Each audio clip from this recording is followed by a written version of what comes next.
Good morning. My name is Judy G., and I'm here to welcome you to a place of faith. The spiritual principle today that we're going to be honoring is grief. Higher power, we welcome you to this place and to this time. We ask that you bless us as we listen to the teaching on grief and hope you learn from it. And so it is. Amen. Oh, okay, so somebody came up with a bright idea for a spiritual talk on grief, and, well, here I am.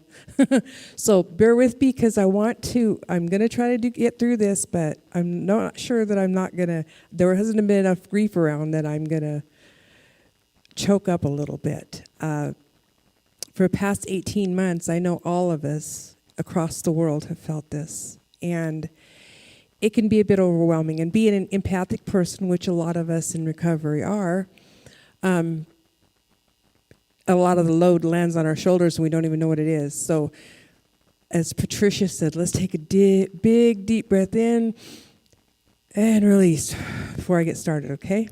All right. We're going to ask ourselves, who taught us about grief? And what did we learn? Now, most of us had never really had a teacher or a mentor on the subject. And whatever we learned was up to a point was likely self-taught, or we watched somebody else, how they handled grief. As we grew up, we were socialized. Most of us, you go in denial. Try not to grieve over that, or why are you crying about that still, right? Because we're told or we learned that it was not to show our feelings.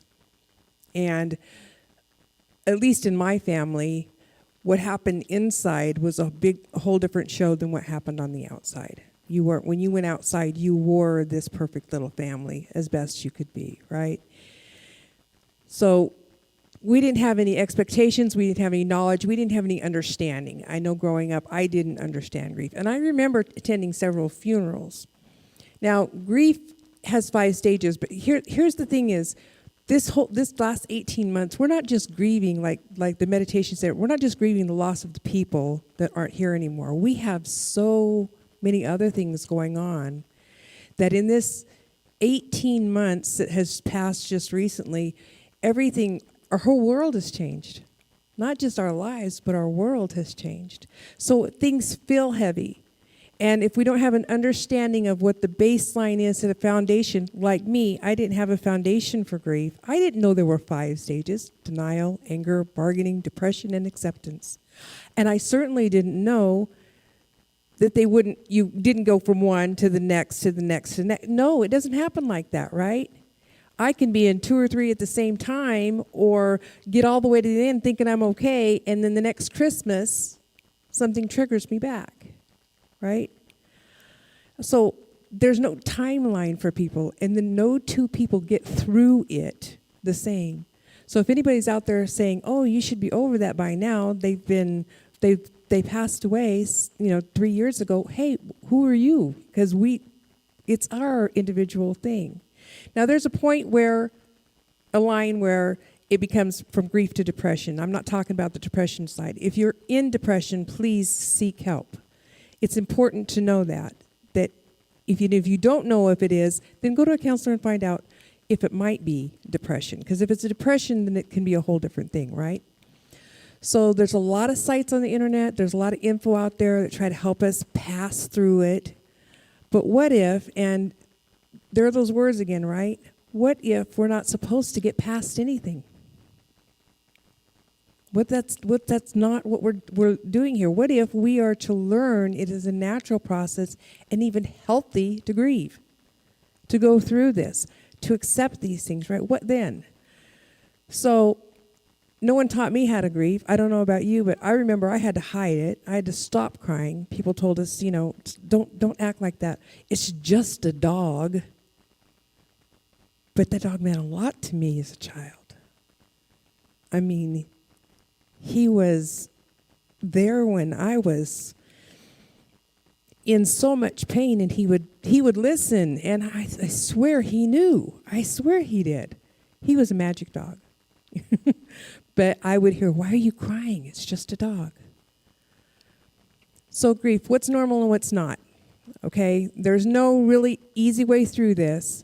So whatever there is an attachment to something, you can sure that there's going to be a loss at some point if it leaves. And that's anything. That's the job, like we were talking about. That's the person. That's the animal. That's the home. I mean, people are having to leave their homes after so many years because they can't pay their mortgage anymore because of this pandemic that's surrounding us. So Amy Green, she is the director of the Center for Spiritual Care at Cleveland, in the Cleveland Clinic, says, while this is the physical life may end from someone, the relationship continues. And this is where this is where the part that we're missing is the part that we're grieving is the relationship, the things the interaction. My dog would come, I'd be sitting on the porch and crying and have my hand over my eyes. And he would push his way through to lick my face until he made me laugh. Now that's special, right? So it was that relationship. When he wasn't there anymore, I didn't have that someone pushing through, some spirit pushing through for me. Adjusting to the new reality takes time, and it doesn't follow a predictable pattern despite what anybody wants to say, okay? Because it's our grief. It's unique to each person. Often emotions get tucked under and rather than out in the feeling. And we may not feel our inside squeezed with loss. There's just so much going on and everything feels so heavy that we don't know how to let it out. So possibly you may feel like you're throwing something that might shatter, or another day you could feel like, a strange sense of peace. Any one of those can happen, and sometimes at the same time. This is why we have to be patient. We have to give ourselves grace. And we have to remember, like the song said, which was amazing, you keep us together. As I was sitting there thinking about giving this talk, I thought, oh gosh, I hope I can make it all the way through it. And I went, wait, Jody just told me, you keep me together. Sometimes well-intentioned people around us will say things, and keep busy and find new things to do, and and they love us. They want to show us that they care, but this isn't our answer. We live in a culture that wants to move quickly past grief, as though it were an obstacle to overcome. Our culture just wants it to be over with. But there is truth. It's normal for people who are grieving to feel off kilter, okay, for a long time. I, a few years ago, lost somebody that meant a lot to me. And when we're talking about recovery, I tried really hard to get this beautiful soul of a woman to come into the recovery sense of life. And she was struggling really hard. And she didn't make it back. But I feel her presence all the time. Even though she's not here, I still have my relationship with her. And I still, as you can tell, am grieving the loss of that hug and that love, because she was a bright light. And addiction took her. And we've lost a lot of people in addiction. She's not the only one in my life. She's just the most recent and one of the brightest lights I'd ever seen for love. So, as you can see, 4 years now later, songs play on the radio, and I hear her. I will be walking and I'll see a certain flower and I see her. And I know that she's showing me that she's still here.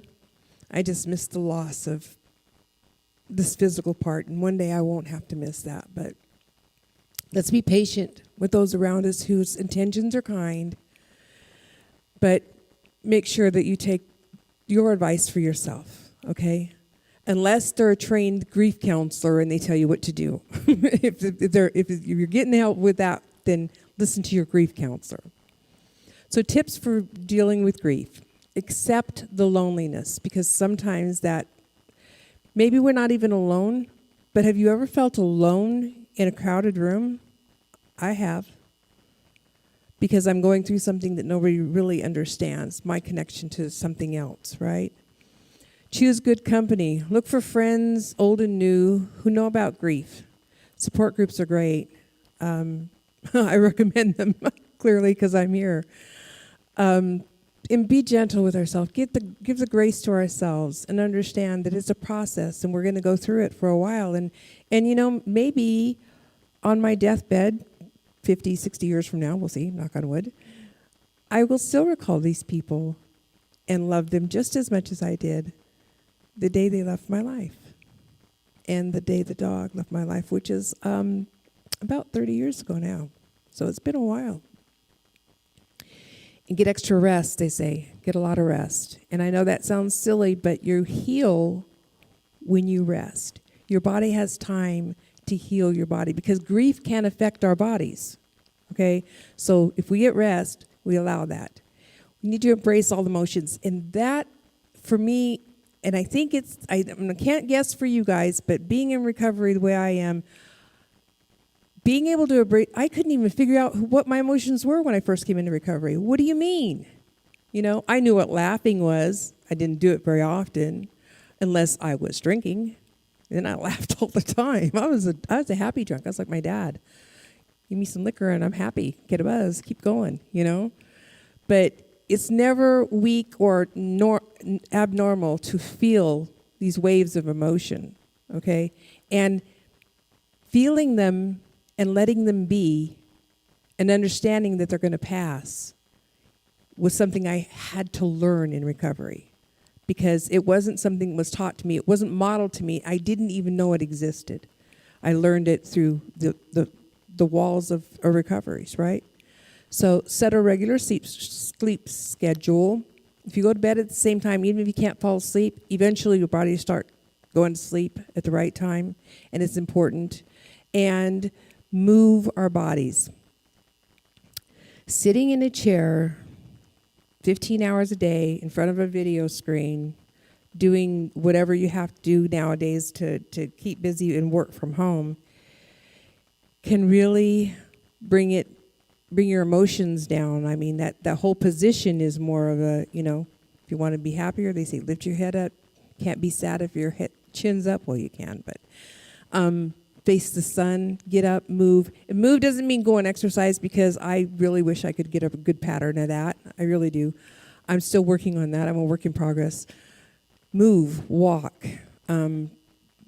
Take the dog for a walk. The dog could really use a walk, especially the dog in our house. She loves Frisbee. And if it lasts for too long or it seems too deep, please talk to your doctor. I'm going to stop right here real fast, because at the end of this, we're going to run our resources. I want you to know, because I know this is a touchy subject, because I knew I was trying to figure out how I could get through it all. But I do want you to know that at the end of this, we'll run some resources that we have here that are here locally for you guys to call if you're feeling that you really need to reach out and keep yourself together, or if you just feel like maybe you just need to check in with somebody, okay? That will be there. So keep watching after we're done talking here. Okay. Keep structure in your day. And that's important, because if we don't stay on task, then we'll lose track. I had a conversation this weekend with the kids about how easy it is to be on Pinterest and waste an hour before I know it. And it is really easy, because I'll flip in there going, just see one thing and go, oh yeah, but then it shows you these are close to it. Look at these two, Then an hour later, I'm like, what happened? Where did that hour go? So if we keep structure in our day, that'll also help us keep moving in and moving forward in our process. Okay, set goals. I'm not talking about goals about getting over grief. I'm just little small goals. This week I will clean out the closet and vacuum the bottom, because everything gets on the bottom, right? Just set some kind of small goal. And make a list of daily activities. I like doing this because because sometimes when I get into my day, I'll go, there was something I needed to do, but I don't remember what it is. At the end of the night, I'll remember and think, oh man, I had that 45 minutes, I could have done it. So, and be cautious. Don't make any big decisions or changes, especially when we're emotional. We know that. We want to react. Oh, that brings triggers back from my using days. That's it, it's over. I'm going to change all this. Calm down, take a breath, stay in the moment, live with the emotions, right? Take care of your inner needs. Find time for whatever you need, spiritual practice or creative outlet, something just to do to help you feel like you're connecting to yourself, to your body, right? My philosophy is life is an upward spiral. Okay? So I'm going to have this grief down here on the bottom, and I'm going to learn, and I'm going to grow, and I'm going to start circling around. I'm going to come back, and I'm going to feel that grief again, but I'm going to be at a little bit different level of understanding myself and my relationship to the person and the loss and back up. I hate to say that quote was, every cloud has a silver lining. I used to hate when people said that. When I lived in Memphis, Tennessee for 6 years, I actually saw silver linings around clouds. The sun would hit them just right, and I was just like, that's really true, because before I'd never seen it. But the clouds there are just, the clusters are just amazing, and you'd see all of these individual clouds in this bright blue sky with the lining, and I'm like, there is something good about this. There's going to be some good come out of this process. I'm going to learn how to be a better me, and I'm going to mine the gifts out of the relationship, the love. I haven't lost the love of my dog. He still loves me. I just don't get to see him. So healthy grief. This is how we do it, right? The site called it Good Grief. It's actually out there. Look it up, goodgrief.org. Okay? Identify what we've lost. We touch our pain. And that's the hard one, especially if you're new to recovery. Even when you've been in recovery for a while, sometimes it's hard to touch them because you have to understand what they are, and that I'm not going to let the monsters out, right? I was always afraid if I let my emotions out, the monsters would come out. Well, it was just emotions being held down, right? Tell your story. Deal with the regrets, if there are any, and recognize that if you had any resentments. I'll go into this one real briefly. I lost my dad about 8 months ago. And it was a rocky relationship from the start. My dad didn't find recovery until he was 67, and then his recovery was white-knuckling it and going to church. But while he was 67, I was 37 before he found it. So the relationship we had for those first 37 years of my life was really hard. And there was a lot of things that didn't need to happen. But when you're raised in a house of alcohol and abuse, these things do happen. So when he found his other side, I just went with it. I was so happy to finally have the dad I wanted. And I got to spend 25 years loving this man.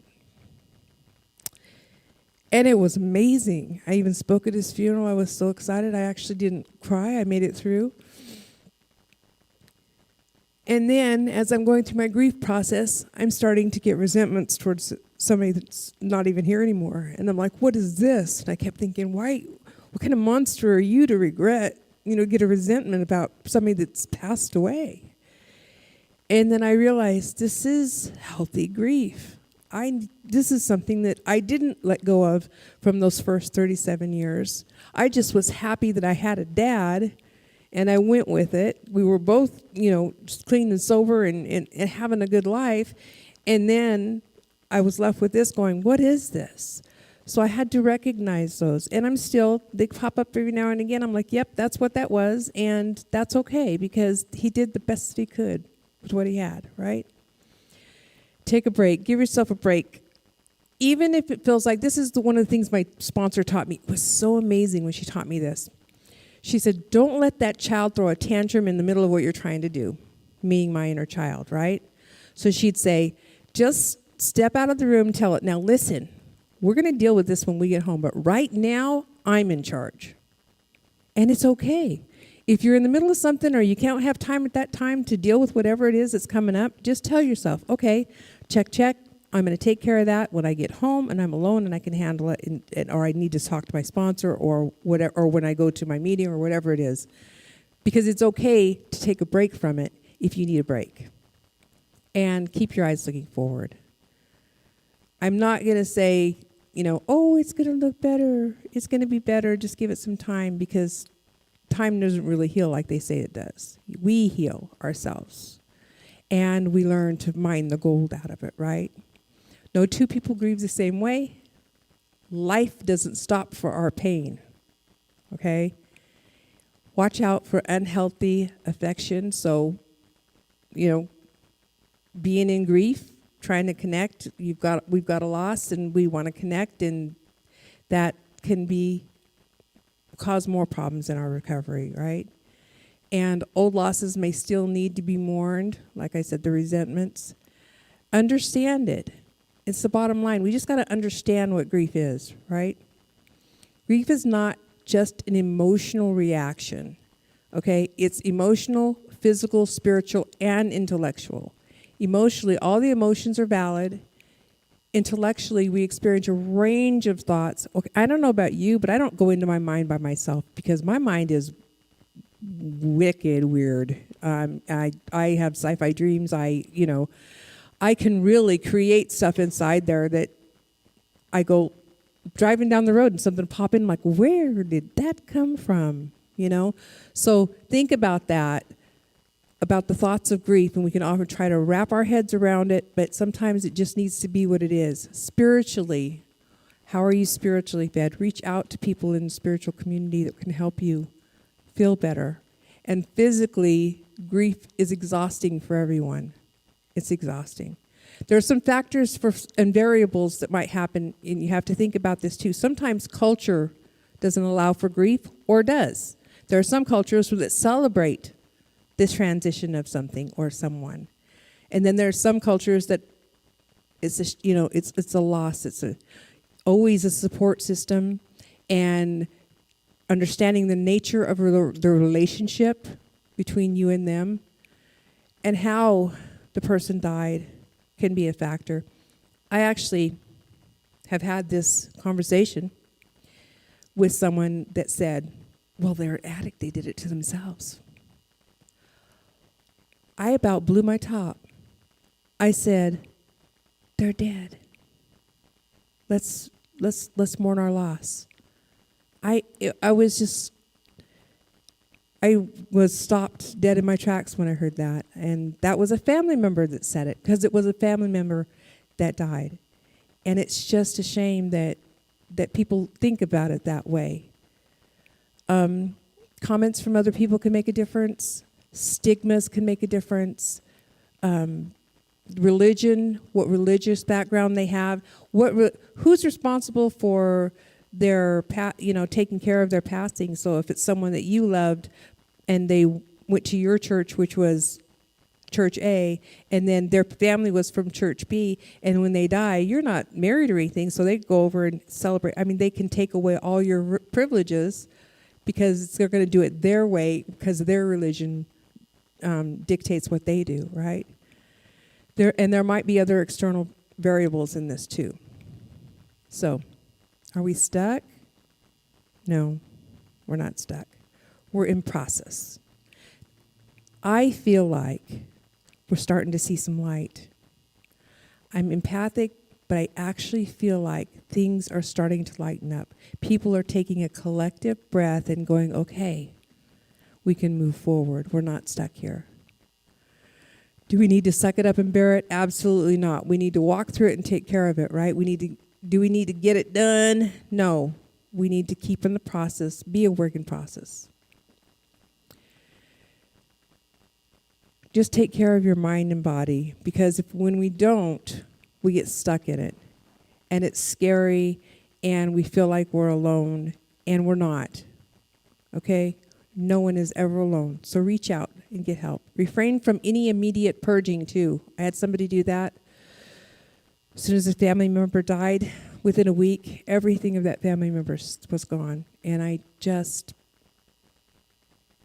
was devastating to me, because it doesn't allow people time to connect and time to go through their process. But this is how this person did it, so we have to, I guess, give them their time in their way to grieve. It's just really hard for people when they do.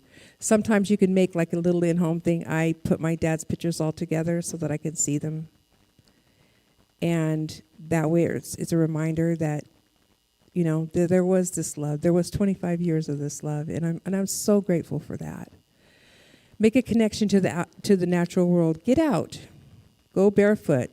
Go hiking. Do something, because that actually does help us process. Okay? And we're allowing ourselves to feel. Rest. Embrace the mystery of what grief is. It's not a bad thing. It's a natural process that we go through. Don't put time on your limits. And if you don't want to wear black, don't. One of the funerals I went to was a young Hawaiian lady. And in Hawaii, they don't wear black. They wear very floral colors to funerals. So I was probably the only one in those floral colors, but she meant that much to me. I wore this beautiful floral top and some white pants and I had my chanclas on. Well, that's what my granddaughter calls them, but my slippers, they call them in Hawaii, right? I had my slippers on, and I actually presented at the funeral, so I was doing what I knew connected with her, because I love her. And, of course, get support, and if you're lost in the dark, and get some help. So the last question I have for you is, what if we allow the losses not to guide us, instead to enlighten us? To tell us more about ourselves. What could we learn about ourselves and others if we allowed them to enlighten us? And the last thought I have, in the hope of healing the grief we are all experiencing right now. When we lose someone we love, we must learn not to live without them, but to live with the love they left behind. Let's pray. Higher power, we are so grateful for you in our lives and for you keeping us together. Help enlighten us. Help us to mine the gold in all of the losses, see the gains and the transitions, and hold all the love, because that cannot be taken from us. We know this. We feel these all the love and all the connection from them in our hearts. We thank you for this time together. Amen. You hold it all together. Sometimes it doesn't feel like you are holding it all together, but we know that our higher power does. And our higher power holds us together. Please join me as we go into meditation.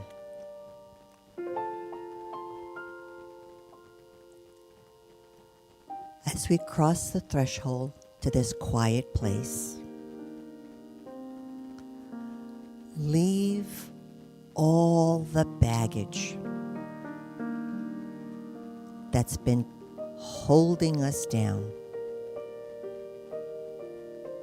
outside this room. Once we divest ourselves of this baggage, walk through the threshold into this quiet, loving, serene environment. As we step foot into this quiet, calming area, take in a relaxing and a releasing breath.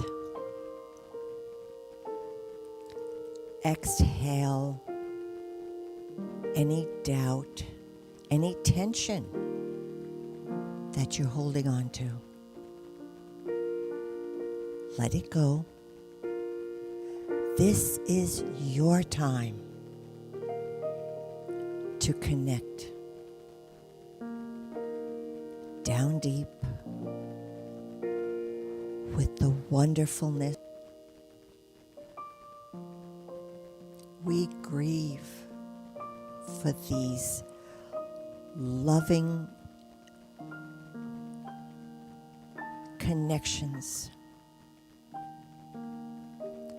because the physicality is no longer there. But the memories and the thoughts and the wonderful warmth we receive when we think of these entities is still there. Let that bubble up to the top. Grieving is a process. It's an ongoing process. It may be very, very hard in the beginning.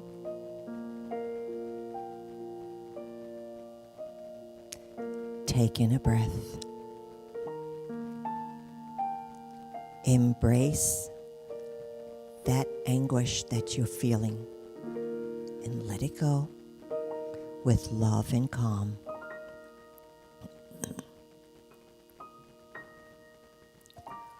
Hold on to the thoughts and the beauty that you were given.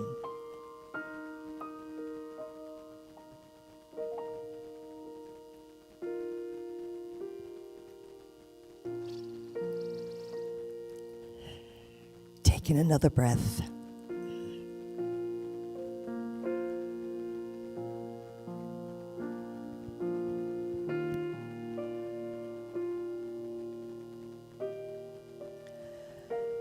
Embrace the love, the warmth, the memory. It's a wonderful thing.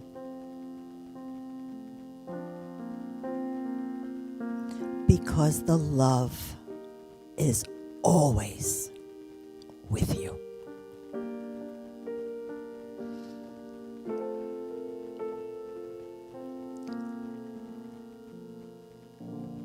Breathe through. Breathe out. Love. Joy. Acceptance. Life is living. Living is part of the changes that we go through. It's okay.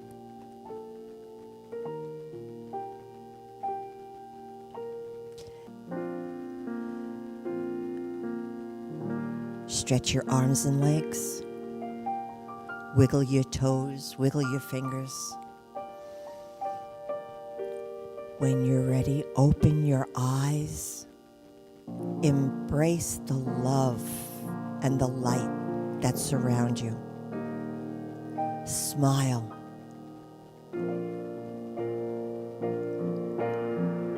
We are loving beings. We are grateful for all of our experiences. We are grateful for the love that we have shared.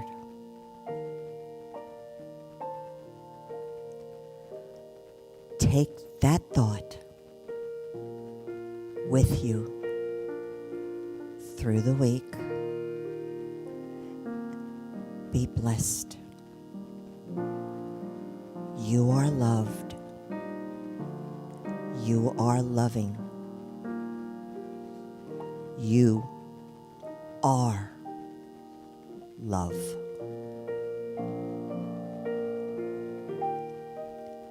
Namaste.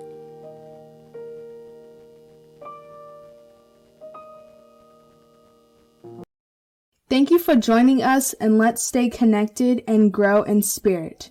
We are on Facebook. Search for Unity Church of El Cajon and follow us and like our posts. You can reach us on YouTube at Unity Church of El Cajon. Please subscribe to our channel, watch our videos, and leave comments which can help us improve. We are on the web at unityofelcajon.org. Email or call our church office to receive our weekly newsletters, which lists all of our activities and opportunities to learn and grow together.